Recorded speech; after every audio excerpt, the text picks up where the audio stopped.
Hey everyone, and welcome to our weekly marketing segment.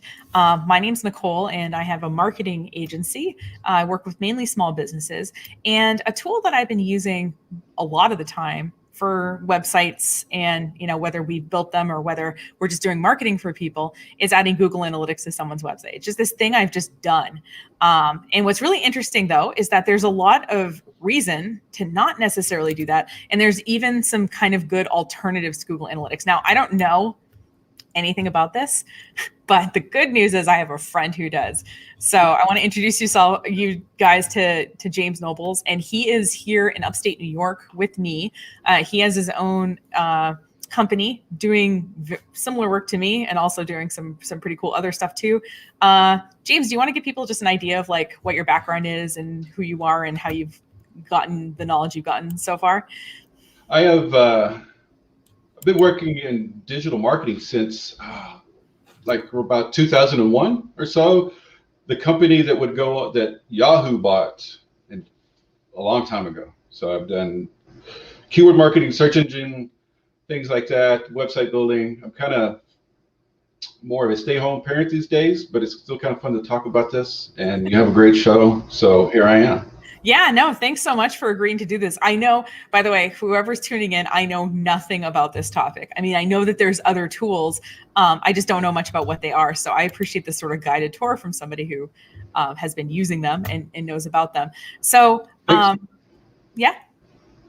Yeah, I'm ready. All right. So, before we get started, I myself included, I have Google Analytics installed on my site. So I might think, okay, well, if it ain't broke, right? That would be the general idea. But there is like some limits or some reasons why we wouldn't consider using Google Analytics. And I thought, like, you brought up some really good points as we were preparing for this. So I'm just going to let you kind of talk to people about maybe why Google Analytics isn't the answer to all the problems. Yeah, well, it starts with the saying that if the product is free, then you're the product.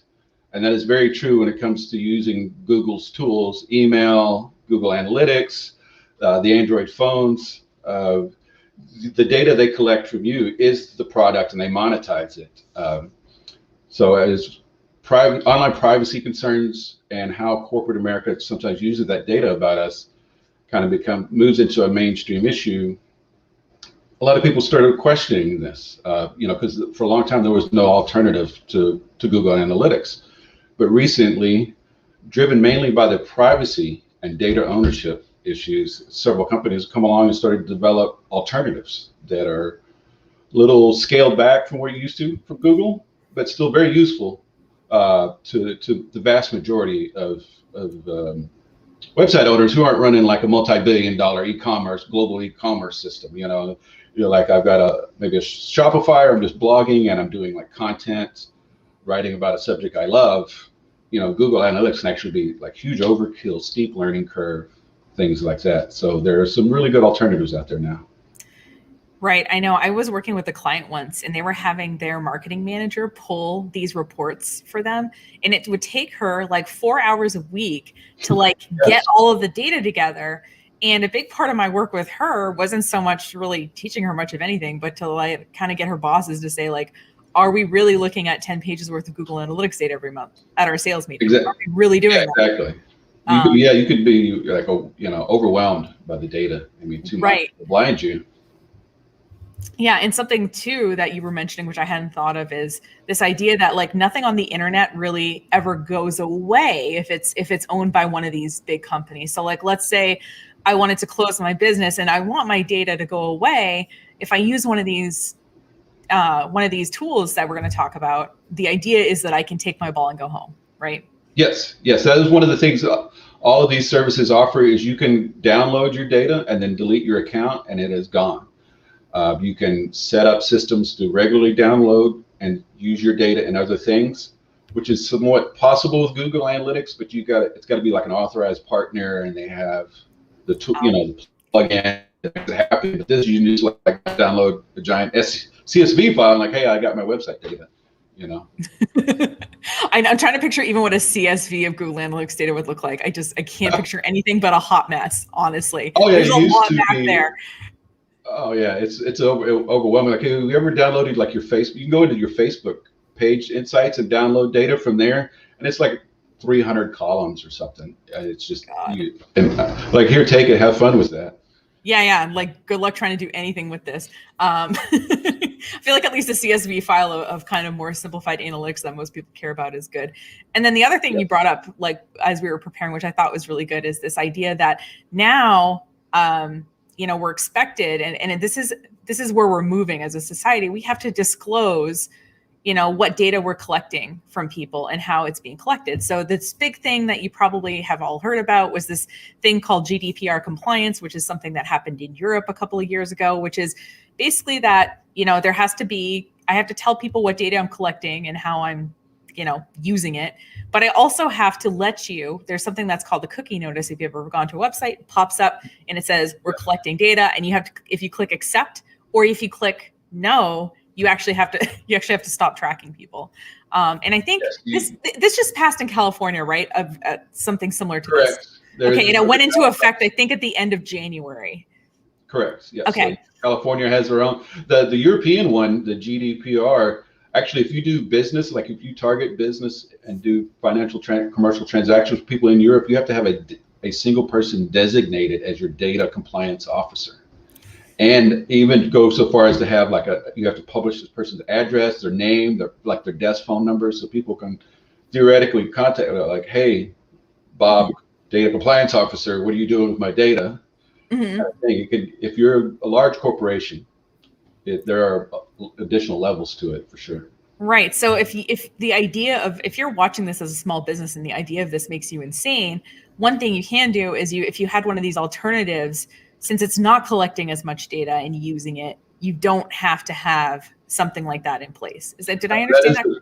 Yeah, that is the selling point, and a lot of these will feature on their website as a selling point, that if you use this and nothing else, like you don't have a Facebook pixel or the Twitter or anything like that, you do not have to put cookie consent or the privacy policies on your website. So if you just have the code that makes the website work, and this is your tracking tool, you're good. You don't have to worry about compliance or non-compliance, really, is what you have to worry about with these laws. Right.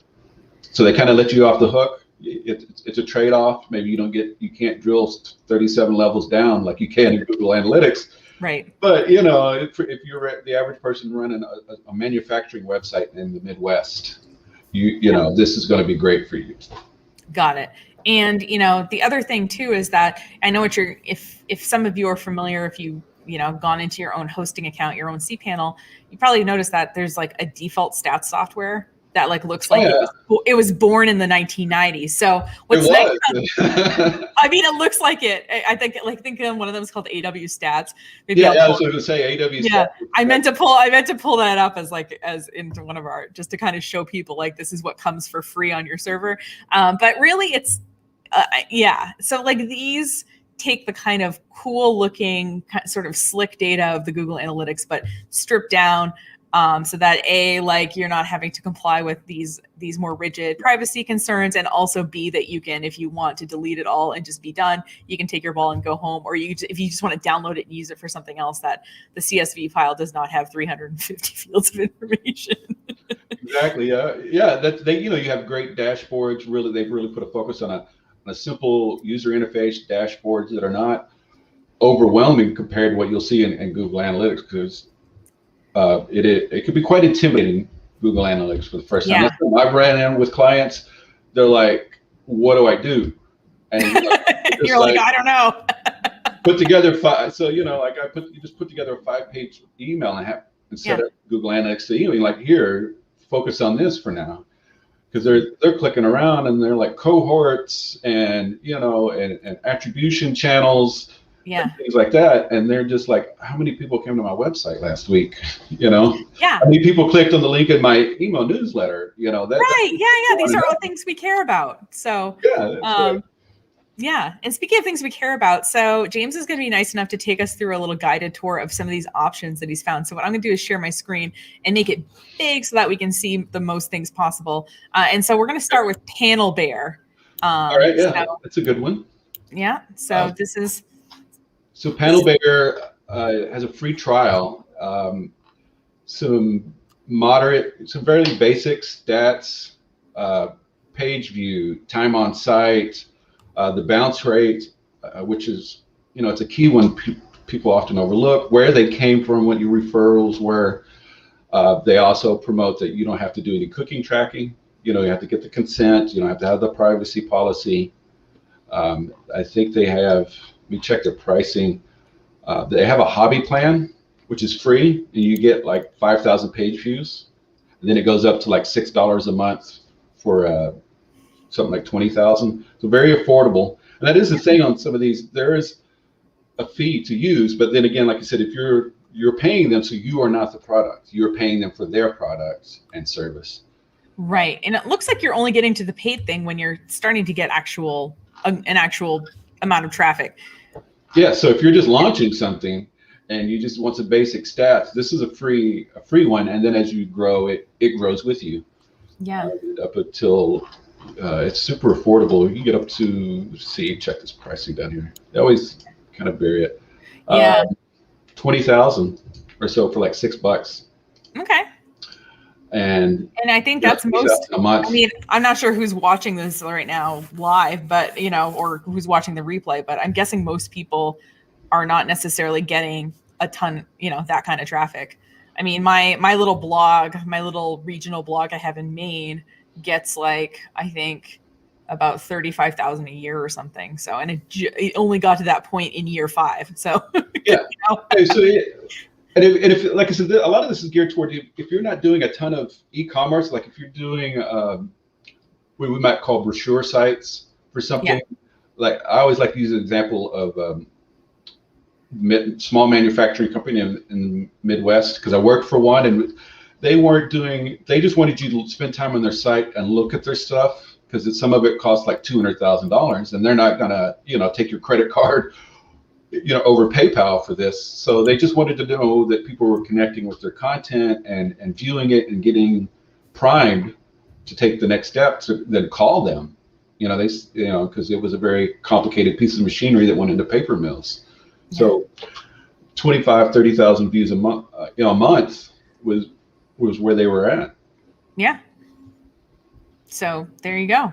So PanelBear is one option. I put the URL on the screen if you want to check it out yourself. This is the interface. And so, there is some of these drop downs, that you can pick. This is like United States. This is, the operating system, and then this is the time period. So it looks like you can kind of generate like a report that has like some of the information you need without like infinite settings. Yes, they have real-time analytics. Cool. They keep your data for like 14 months. You can get it emailed to you, which is always great. Okay. A good overview, and you could just get the core metrics emailed to you daily or weekly, and follow along that way, depending on what your workflow is. But it's a good set. It goes all the way up to you can get 100,000 page views for like $15 a month. Oh wow! Okay. So when you're getting that kind of traffic, you can pay $15 a month. Yeah, it's so funny. Yes. People are just so resistant to paying anything. And I'm like, oh my God, if you're getting that kind of traffic, like you're making the kind of money where you can afford that. So like, don't worry about that problem, because you're not there yet, and that's okay. And if you're not making that money, you should call Nicole and she'll help you monetize. Better. I try. But anyway, so that's PanelBear. Our next one that we have that you sent us is Simple Analytics. Yes. Ooh, look at that. Look at that little animation. Fancy. Yes. They're a little they do not have a free plan. They cost a little bit more. The pricing isn't huge. It starts at $20 a month for up to 100,000 views. So you can just kind of jump in. They have a cool thing where you can integrate, if you're heavily into Twitter as your social media channel. Okay. You can integrate directly with it and pull in like the actual tweet that drove the traffic, which is something you could do with others, but you have other analytics service where you have to tag it. This one, it integrates with Twitter, and it'll pull in the actual tweet itself and put it in your report. Oh, that's interesting. Does it do it with any others besides Twitter? I know that Facebook and Instagram are pretty like locked down, but Twitter's a little more open with that. So that's kind of, they also have an API.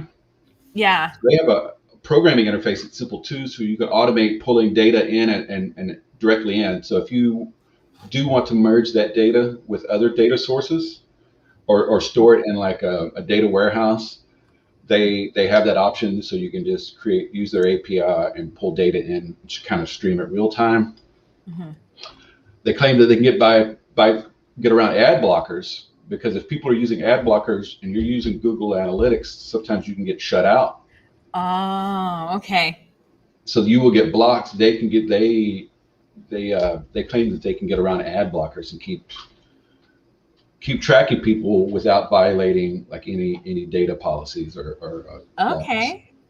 Yeah. Oh, there's the tweet thing that you were mentioning. Yeah. Okay. So they are a little more bells and whistles than somebody like PanelBear, that it's still your data, so you can dump all your data out and delete your account. You don't need the cookie consent as well. You still get a screen. I think they offer a few more, like they'll do screen sizes, which is good if you're looking at how your design is affecting your website usability. So if you're tracking, how many people are not just mobile, but what's this, screen of my desktop users. So as I work on my next website refresh, I can kind of target the right screen size. Yeah. Oh, that's cool.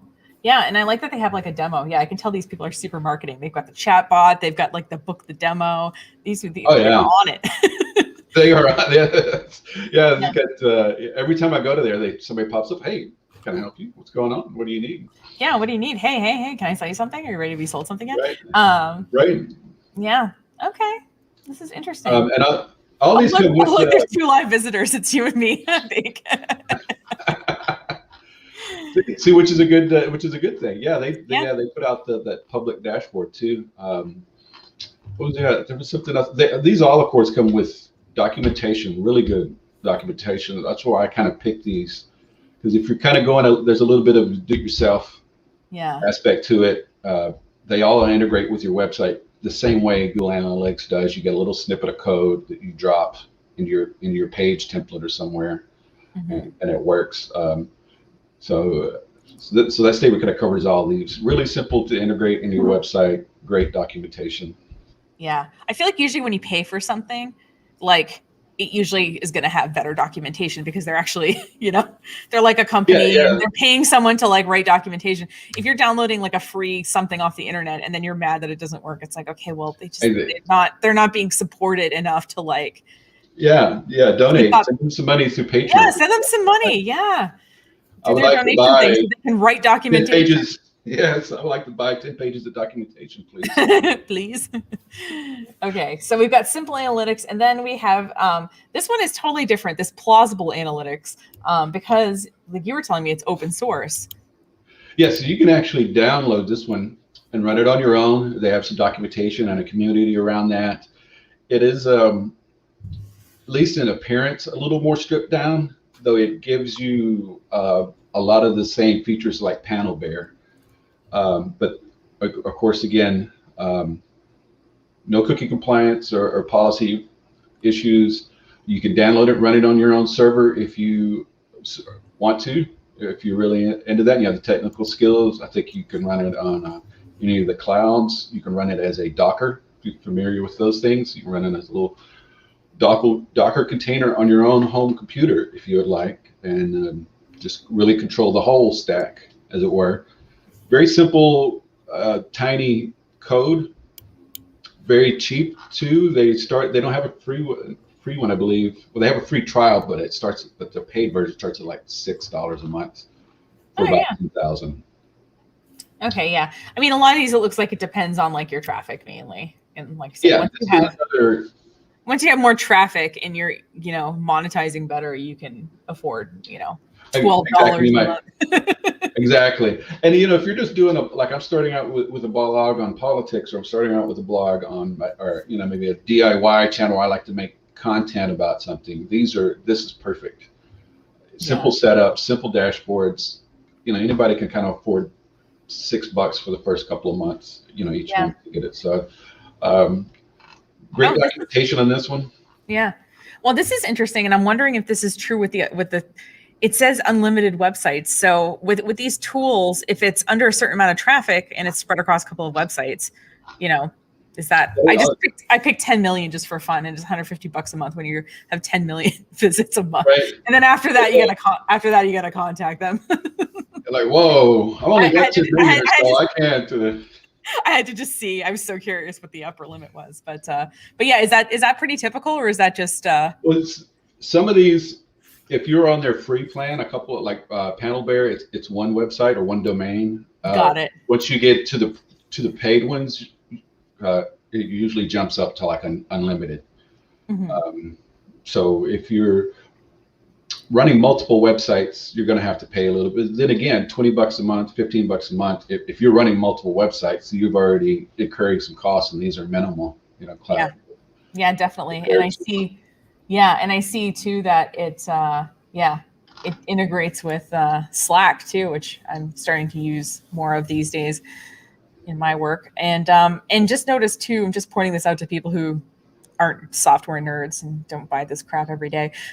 You'll notice that whenever you go buy software, there's always a monthly billing tab, and then there is a yearly billing where suddenly things, look the price change. So what you'll notice is that, like, if you prepay and you're prepaying for the year, just FYI. So if you're just trying something out, just go with monthly at first, in my opinion, until you like it, and then you can prepay for the year. But most software will allow you some kind of discount if you're willing to pay for the year ahead of time. So just kind of put that in the back of your mind too. So it can be even less expensive than you think. So so that's plausible, and it's unbelievably cool because it has a .io.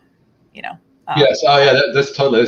Yeah. You're cool when you have a .io. So that's. I better cool. Run out and get one now.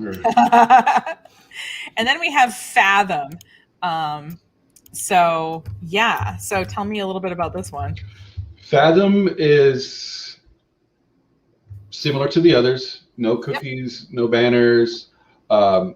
Unlimited websites right off the bat, because they do not have a free one. They start out at $14 a month for about 100,000. They can go up to, their website says if you have more than 2 million total page views to contact them. But that 2 million costs you. I was really worried about it.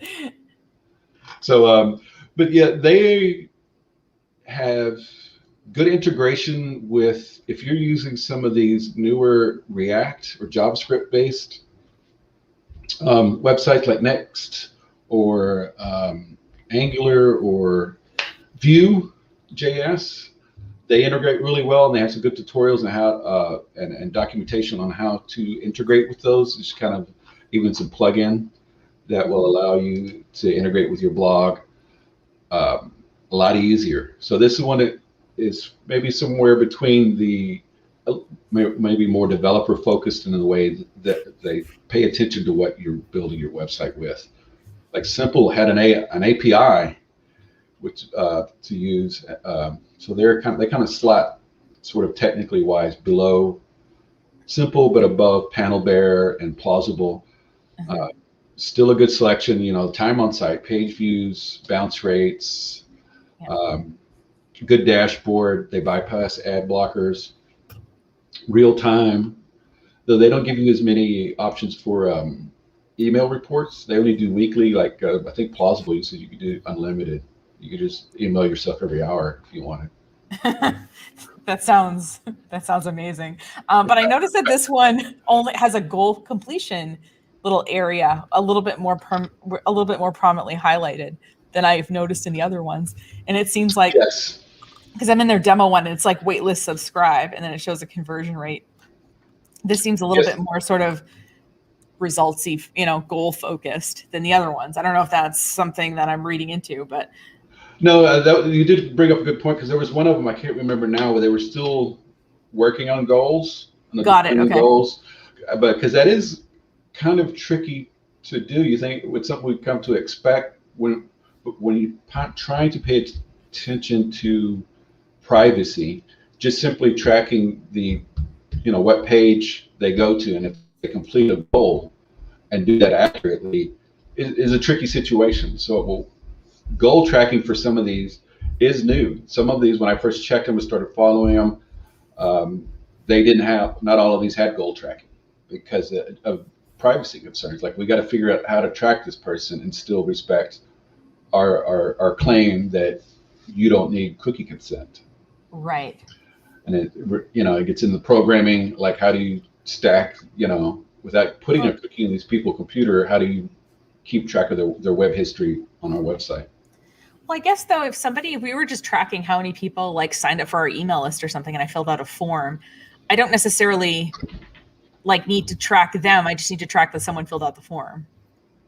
Yeah, well, that makes sense. Yeah, well, yes, you want to do that, and I think with the goals, they're trying to give you the ability to create a basic funnel, Yeah. with the goals. And I think that's what some of these are speaking to, and why it is kind of a beta feature on some of these, and is new to a lot of them. How to, because usually that's done with cookies, and they have to figure out how to keep track of, using programming, how to keep track of those sites, and that you completed it. So they can say, like 300 people landed here, clicked on this page, and then signed up, so you could see which landing pages are working well, what content marketing you're using is working well. Right. So and I mean, the thing is, right now, I know a lot of my clients are paying for like ClickFunnels or something, and they're paying like $50 a month for this, like, kind of meh landing page software, in my opinion. It's all, yes, I agree with you, because there are analytics companies that you pay for that are focused on the forms, that are focused on the funnel, and then of course, landing page is a big business in and of itself. There is functionality built into Google Analytics for A/B testing, which is one of those things that you give up in these analytics suites. But I don't know any small business that I've successfully convinced to do A/B testing. Nobody wants to do it.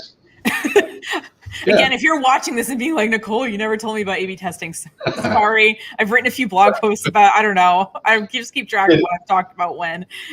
Exactly. It's a tall mountain to climb and difficult. And you're right. Most people, because that requires like a dedicated team and designers, because you got to, so it requires beyond the average. Because if the web is not, you're like, I'm doing business online, I am a online company, and I'll go back again into the Midwest manufacturer. You have to be online, but you're still, it's not where your core is at. You're in a factory making something, designing something, things like that. And A/B testing would be great, but who's going to set aside that chunk of change to basically hire a person or a company? Right. And then a lot of times, like, the improvement is it's small-ish compared to, it's like, oh, we got a 19% improvement or something.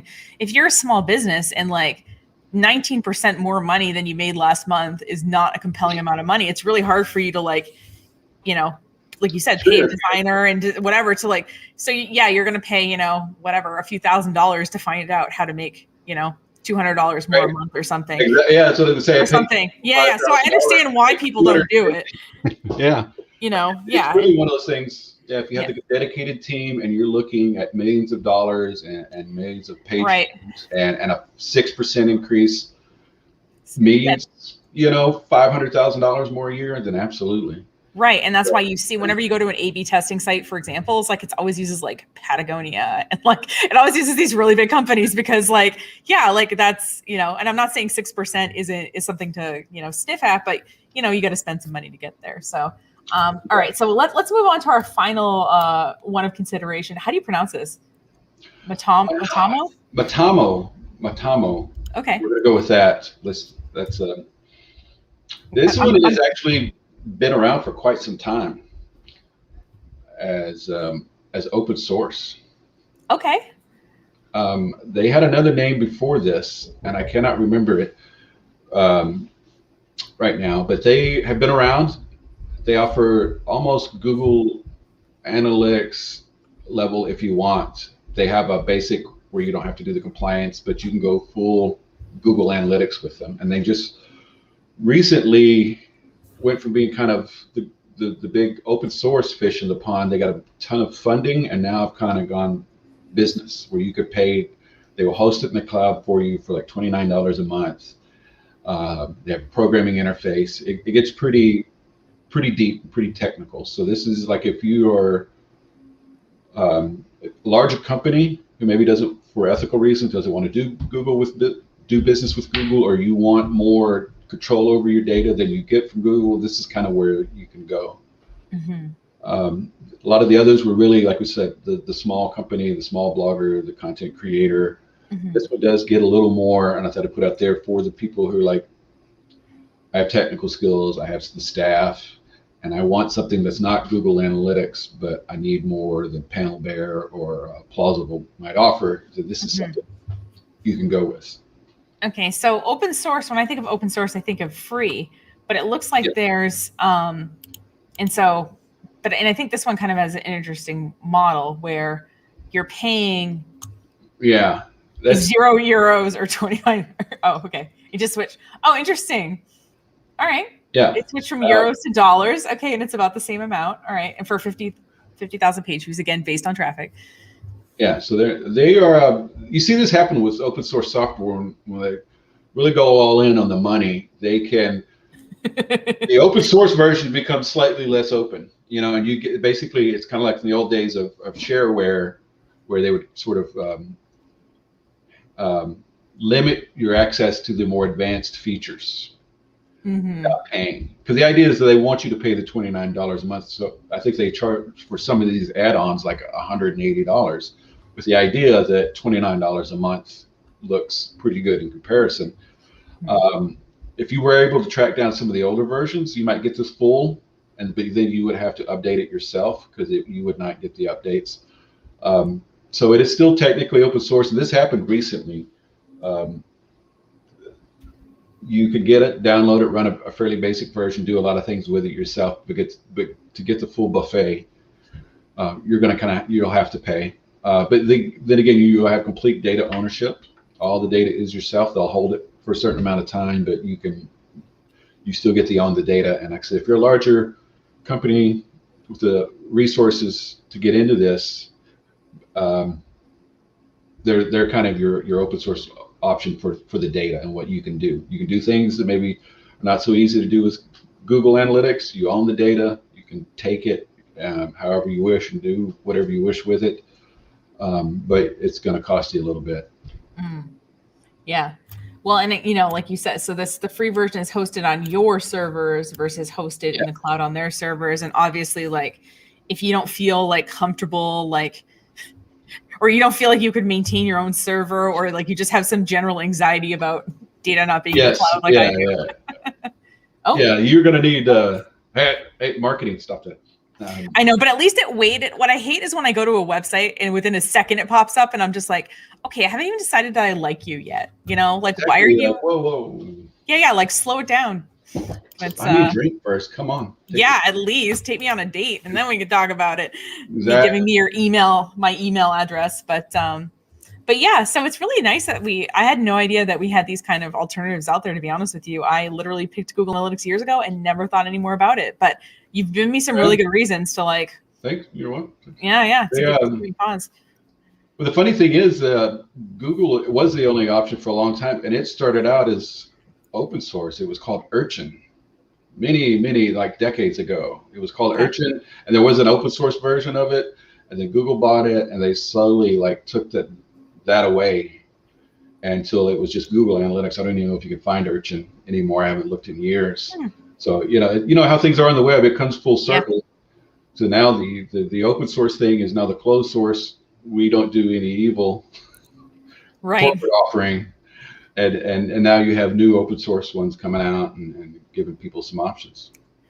Or there was this kind of, we want to know as much as possible. We want all this data. And then now I think we're all getting all these like marketing messages, at least, okay, this is how I feel. I'm getting all these marketing messages. I'm getting like all this correspondence. And so like almost like the idea of just like less data is like very nice. Less with it. It's one thing to know, but then and that's the kind of thing about being overwhelmed with data is You feel the need to act on every data point you have in front of you, and you don't have to. Maybe, like I said, sometimes doing less is better, but knowing, you still want to know, but you don't have to email every 20, your I drip know. campaign doesn't have to go out every 30 seconds across. I have clients who are like, can I only look at this once a month? And I'm like, look at it once every 3 months. Like, Yeah. who's looking at this once a month? I don't even look at my data once a month. Yeah, I mean, some people don't, and that's the thing we forget. We get caught up in what the billion-dollar or the multi-million-dollar corporations are doing this, but the vast majority of companies running on the internet are not doing 7 figures in e-commerce or things like that, and they have to sell themselves, promote themselves through the internet these days. It's like not having a telephone or something. So you kind of have to have this digital presence, but make it work for you, and not overwhelm you, and fit in to what you're doing. Because you can get, we haven't even talked about data lakes or something like Segment.io and Drift and things like that. And you got several terabytes of real-time data being pulled from 6 different sources. This seems like a lot to me. But I think this is a good note to leave on. And James and I have talked about doing some future episodes about other kinds of tools. Like there's these really interesting things, for example, where you can pull like a heat map of which is basically where people are clicking and looking on your website. And there's like all these kind of different other tools that aren't basically, they're not really Google Analytics replacements, but they accomplish a specific thing, which might be interesting. So if you're interested in that, please leave a comment, or if you have any other kind of ideas, please do that too. But is there anything else you want to talk about, James, before we sign off? No, I think we covered it as well as we can. Right. If you want to know more, contact us, and we'll do it. No. Yeah, well, and if you just want to be on, if you just have something like a question or a concept you want to know more about, just send me an email or leave a comment wherever you're watching this video, and I'll see it. I get notified of comments. So, and let me know. Don't be shy. We have ideas, but we're always open to other ideas as well. James, thanks so much for coming on and pulling this information together. It was very educational for me. I appreciated that. I liked it. Yeah. Thanks for having me. It was fun. Awesome. Thanks. Yeah. Thanks, everyone. And I will see you next week. I don't know what I'm covering. I think I have a couple of ideas, but I'll narrow it down to one and I'll schedule it. So if you're following me on Twitter, on YouTube, or on Facebook, you'll get notified when that gets scheduled. So just a good plug to, if you just want to know. We go live at 9:15 Eastern Standard Time every Tuesday. So, and it's usually about a marketing web kind of topic. So keep them coming. So, all right. Thanks again, James. And we'll see you guys on next week. Take care.